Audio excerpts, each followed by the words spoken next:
संजू सैमसन, मेरे ख्याल से इनके नाम पर एक फिल्म बन जानी चाहिए, क्योंकि किसी भी मतलब फिल्मी कहानी से कम इनका करियर नहीं है। इससे पहले सिर्फ हम लोग बातें करते थे justice for Sanju Samson, justice for Sanju Samson. इनको टीम में क्यों नहीं शामिल किया जा रहा है? और जब भी शामिल किया जाता था संजू सैमसन को, तो कभी ये ओडीआई टीम में आते थे, तो उस समय हमारा जो मेन फोकस होता था वो T20 को लेकर के होता था। और T20 में जब ये आते थे तो उस समय ओडीआई के बारे में चर्चा होती थी। रन ये बनाते थे, लेकिन फिर भी इनको टीम में नहीं चुना जाता था। चाहे टीम कॉम्बिनेशन की बात कर लें, चाहे जो भी बात हो, लेकिन संजू सैमसन ऐसा नहीं है कि अचानक ही बड़े टैलेंटेड बल्लेबाज दिखने लग गए और अचानक ही संजू सैमसन ने आकर के 3 शतक ठोक दिया। ऐसा नहीं है, हमेशा से ये टैलेंटेड थे और बिना टैलेंट का कोई इंटरनेशनल लेवल पर एक मैच में हिट कर जाएगा, 2 मैच में ज्यादा से ज्यादा हिट कर जाएगा। ऐसे नहीं है कि भाई 5 T20 मैच में 3 शतक ठोक देंगे, और ये संजू सैमसन ने करके दिखाया है। और इसीलिए मैं कह रहा हूं कि भाई इनके ऊपर में तो एक फिल्म तैयार होनी चाहिए कि किस तरीके से 10 सालों से कोशिश कर रहे थे संजू सैमसन। डेब्यू किया 2015 में और 2024 में जाकर के इनको पहचान मिल रही है। 2015 में डेब्यू और दूसरा मैच खेलने को मिला 2020 में, और 2020 से लेकर के 2024 तक कभी खेल रहे हैं, कभी बाहर बैठ रहे हैं, कभी ओडीआई में इनको भेजा जा रहा है, कभी इनको T20 में भेजा जा रहा है। यही हमने देखा। लेकिन जैसे ही इनको मौका मिला और जैसे ही इनको कहा कि भाई 7 मैचेस तुम्हारे पास में हैं, जो करना है कर लो, संजू सैमसन ने कहा कि अब मैं दिखाता हूं कि मैं क्या कर सकता हूं। और इन्होंने ना सिर्फ 3 शतक ठोक दिए 7 मैचेस में, और अगर पीछे की 5 मैचेस की बात करें तो उसमें ही इनके 3 शतक आए हैं, बल्कि 2 बल्लेबाज जो भारतीय टीम के बहुत बड़े स्टार हैं, इनके लिए T20 में वापसी का अब रास्ता बंद कर दिया है संजू सैमसन ने। इसमें कोई शक नहीं है कि शुभमन गिल और ऋषभ पंत को लेकर के T20 में अब चयनकर्ताओं को सोचना पड़ेगा, क्योंकि संजू बाबा को अब ड्रॉप तो आप करोगे नहीं, और आप एक टीम में एक ही विकेट कीपर खिलाओगे, 4 विकेट कीपर तो नहीं खिलाओगे।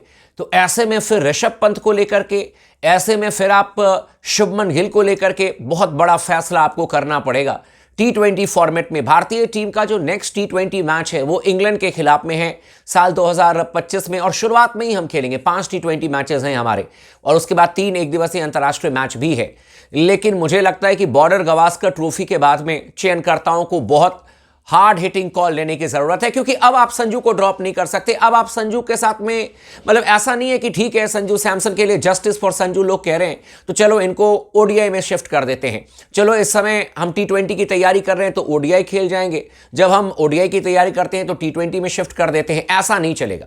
अब ये परमानेंट सलामी बल्लेबाज बन चुके हैं संजू सैमसन। और किस तरीके से संजू ने अपने करियर के ग्राफ में बदलाव किया, क्या ऐसा किया संजू सैमसन ने कि आते ही धमाल मचा दिया, इसी पर चर्चा करेंगे। आप तमाम दोस्तों से रिक्वेस्ट है, चैनल को अगर आपने अब तक सब्सक्राइब नहीं किया है तो जरूर कर लीजिएगा। इस वीडियो को आखिरी तक जरूर देखिएगा और लगातार बने रहें स्पोर्ट्स टॉक के साथ में। मतलब शुरुआती 2 मैच बांग्लादेश के खिलाफ में संजू सैमसन ने पहले मैच में 29 रन बनाए थे ग्वालियर में, अगर मैं गलत नहीं हूं तो।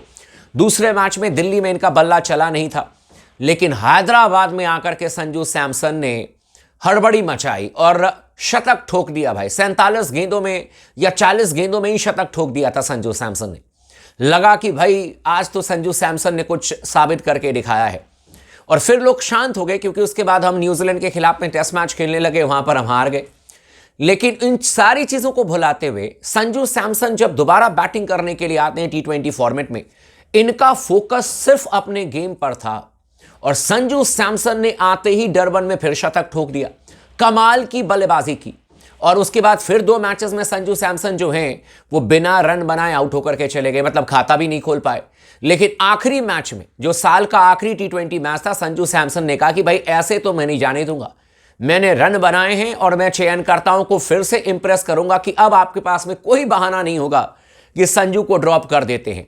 इन्होंने तीसरा शतक भी ठोक दिया। माय गॉड, 5 T20 मैच में 3 शतक ठोक दिया संजू सैमसन ने, और 2 शतक ठोक दिया आपके तिलक वर्मा ने। लेकिन संजू सैमसन ने शुभमन गिल के लिए रास्ते बंद कर दिए हैं, इसमें कोई शक नहीं है। चयनकर्ताओं को अब तय करना पड़ेगा कि शुभमन गिल को अगर ये खिलाते हैं जायसवाल के साथ में, क्योंकि अभिषेक शर्मा का जाना तय है, जैसे ही यशस्वी जायसवाल आएंगे आपके पहले चॉइस के वो सलामी बल्लेबाज होंगे। लेकिन जायसवाल के साथ में क्या शुभमन गिल ओपनिंग करेंगे, इसकी कोई गारंटी नहीं है। और मैं गारंटी आपको देता हूं कि अब ओपनिंग आपके लिए परमानेंट तौर पर संजू सैमसन करेंगे। जायसवाल और संजू सैमसन की अब जोड़ी आपको देखने को मिलेगी सलामी बल्लेबाज के तौर पर T20 में। तो फिर शुभमन गिल कहां खेलेंगे? क्या 3 नंबर आप इनको खिलाएंगे? फिर सूर्या कहां खेलेंगे? तिलक वर्मा कहां खेलेंगे? मुझे ऐसा लगता है कि चयनकर्ताओं को बहुत हार्ड हिटिंग कॉल लेने की जरूरत है, और बहुत ऐसा नहीं है कि यार मतलब बहुत ऐसा कॉल हो जाएगा जो कि लोग चौंक जाएंगे। देखिए, शुभमन गिल ने रन किया तो उनको मौका मिला, और जब अब इस समय रन कर रहे हैं आपके संजू सैमसन, तो आप इनको ड्रॉप नहीं कर सकते। इनफैक्ट मैं ऋषभ पंत के बारे में भी चर्चा करना चाहूंगा। अब ऋषभ पंत को आप मध्य क्रम में अगर आप खिलाते हैं T20 फॉर्मेट में, तो भाई आपको कोई एक मध्य क्रम के बल्लेबाज को बाहर करना पड़ेगा। लेकिन यह भी आपको देखना है कि एक टीम में 2 विकेट कीपर खिला करके क्या करेंगे। संजू सैमसन जब विकेट कीपिंग कर लेते हैं आपके लिए, ओपनिंग कर लेंगे, तो फिर ऋषभ पंत की कहां पर जगह बनेगी T20 फॉर्मेट में, यह चयनकर्ताओं को डिसाइड करना पड़ेगा। मतलब मेरे लिए तो बहुत बड़े बल्लेबाज हैं, बहुत बड़े मैच विनर हैं टेस्ट मैचेस में, तो उनके जैसा कोई है नहीं। लेकिन यह हमारे लिए ना एक अच्छी बात भी है कि इतना टफ कंपटीशन हो चुका है हमारे खिलाड़ियों के बीच में कि भाई सबको प्रदर्शन करके दिखाना पड़ेगा। ऋषभ पंत ऑक्शन में जा रहे हैं। ऋषभ पंत ने इच्छा भी जाहिर की थी कि भाई वो नए फ्रेंचाइजी में जाना चाहते हैं, तो वो भी अपनी तरफ से बेस्ट देंगे IPL में, और कोशिश करेंगे कि दोबारा भारतीय टीम में जगह बनाई जाए, जो एशिया कप T20 फॉर्मेट में होगा, 2026 में वर्ल्ड कप होगा।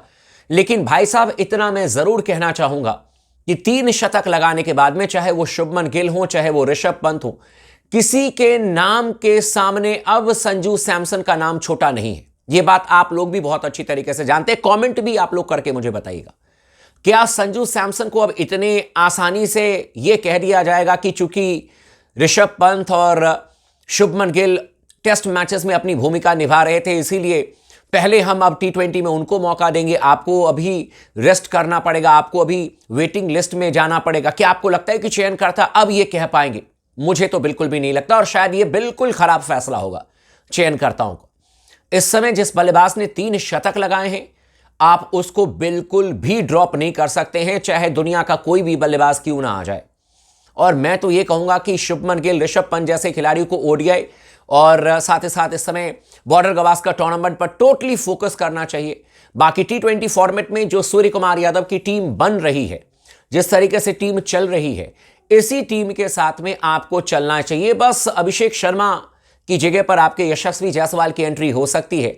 बाकी मुझे लगता है कि जो आपके संजू सैमसन ने करके दिखाया है ओपनिंग स्लॉट में, उनसे अब ओपनिंग छीन करके शुभमन गिल को देना, यह चयनकर्ताओं के लिए अब आसान नहीं होगा, बिल्कुल भी आसान नहीं होगा। यहां तक मैं कह रहा हूं कि तिलक वर्मा को बाहर बिठा करके अगर चयनकर्ता यह सोचेंगे कि 3 नंबर पर शुभमन गिल को खिला लेते हैं और 4 नंबर पर सूर्य कुमार यादव को, यह भी अब संभव नहीं होगा, क्योंकि 2 मैचेस में 2 शतक लगाए तिलक वर्मा ने, और यह क्रिकेट है, यह मजाक नहीं है। शुभमन गिल बहुत अच्छे बल्लेबाज हैं, बहुत तगड़े बल्लेबाज हैं, लेकिन हर फॉर्मेट में खेल जाएं और हर बल्लेबाज हर फॉर्मेट खेल जाए, यह बड़ा मुश्किल है। क्योंकि इस समय इतना क्रिकेट चल रहा है जहां पर कि आप एक ही फॉर्मेट को पकड़ करके अगर चैंपियन खिलाड़ी बन जाओ, तो वो भी बहुत बड़ी बात होती है, और वो काम करके दिखाया है संजू सैमसन ने, द स्पेशल संजू सैमसन ने। बाकी आप तमाम दोस्तों से रिक्वेस्ट है, आप अपनी राय इस टॉपिक पर जरूर रखिएगा। चैनल को सब्सक्राइब नहीं किया तो जरूर कर लीजिएगा, और लगातार बने रहे स्पोर्ट्स टॉक के साथ में।